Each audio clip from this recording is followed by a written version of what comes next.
No wood-fired oven, no pizza stone, no problem. Today I'm making Neapolitan-style pizza at home. In a regular oven, you can make Neapolitan-style pizza at home with your own hands.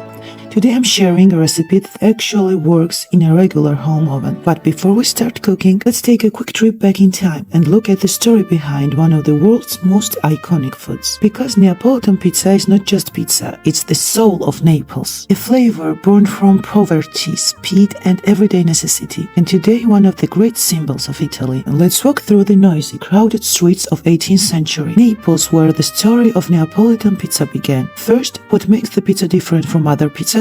The secret is the dough and the baking technique. With Neapolitan pizza, the focus is not on a heavy topping, but on the dough itself, its fermentation, texture, aroma, and how it behaves in extreme heat. The topping is very simple: tomato and cheese. Flatbreads with the toppings existed in many cultures, but the use of tomato on pizza became widely popular in Naples in the 18th century. One of the visual signatures of Neapolitan pizza is the famous leopard spotting on the crust. This happens because of extremely high heat and a very short baking time. Traditionally, Neapolitan pizza is baked in a wood-fired oven at around 430–450 degrees Celsius for no more than about 90 seconds. But Neapolitan pizza was not created as a luxury food or a gourmet experience. It was not an elite dish. It was born from the everyday needs of the city. In the 18th century, Naples was one of Europe's major urban centers, and a large part of its population belonged to the poorer working class. Sailors, craftsmen, street vendors, and workers needed food that was cheap, fast, filling, and easy to eat by hands in the street. Dough resting and fermentation was also practical necessities at this time. As I mentioned, pizza baked extremely quick at high temperatures in about a minute and a half. So the real limit was not the baking time but the preparation of the dough. A pizzaiolo had to keep dough ready in advance, especially during busy hours. Today, we intentionally use long fermentation to build deeper flavor and aroma, but in the past, this was mainly a practical solution. That incredible flavor we now value so much was in many ways a beautiful side effect. The chain of causes, poverty, the fast rhythm city life, hot culture and fire-powered ovens created a product that originally answered a very simple daily need.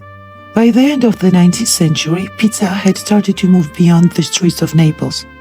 This is when the most famous story appears: the legend of Pizza Margherita. According to the story, in 1889, the Neapolitan pizzaiolo Raffaele Esposito prepared a pizza for Queen Margherita of Italy using tomato, mozzarella, and green basil, ingredients that reflected the colors of the Italian flag. Historians note that this combination already existed before, and the story is not fully confirmed by documentary evidence. But symbolically, this moment shows how pizza's social status changed. A simple food of the lower classes became a national symbol.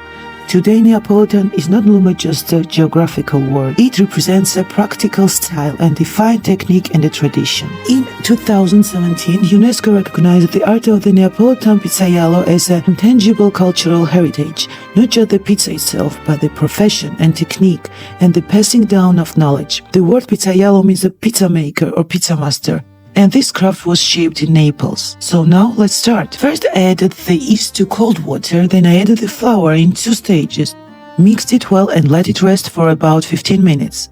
After that I added the salt with a small amount of water and worked the dough until the salt was evenly disturbed. Then I let it rest again for 30 minutes.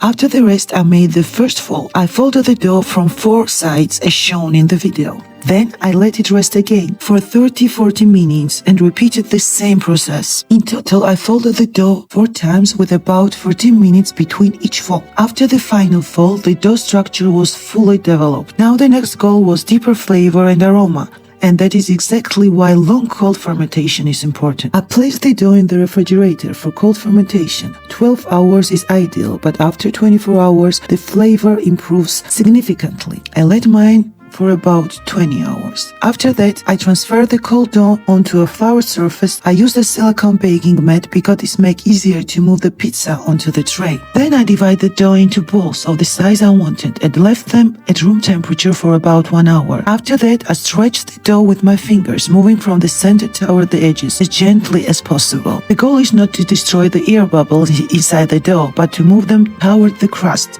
This is what helps create those large airy pockets during baking. For the sauce, I use my homemade version. For this type of pizza, the sauce is usually very simple. I blended the peeled tomatoes and cooked them until I reached the desired consistency. Then I added oregano, a little salt, and just a small amount of sugar to balance the acidity. Instead of mozzarella, I used Georgian Sulguni cheese, which is quite similar to mozzarella, and I also added a little cheddar. Technically, cheddar is extra here, but for my taste, it worked very well. I made one pizza with Sulguni stuffed edges, and honestly, it turned out amazing. The second one was more standard, sauce, cheese, and a little olive oil on top. Then I baked it in well preheated oven at 240 degrees Celsius using top and bottom heat. Before baking, I sprayed a little water over the surface of the dough. In my oven, the pizza took about 15 minutes to bake. After baking, I added red basil and mint on top, and the pizza is ready. Even at home, using a regular oven and a simple silicone baking mat, it turned out incredibly delicious, soft and crispy at the same time. You can see in the video how thin the dough is. Of course, it cannot be exactly the same as real Neapolitan pizza baked in wood-fired oven in just 90 seconds. But honestly, it's not that far behind. The flavor and aroma really do take us straight to Naples. Thank you for watching until the end. Don't forget to subscribe to my channel so you don't miss more interesting culinary stories and real tasty recipes that actually works.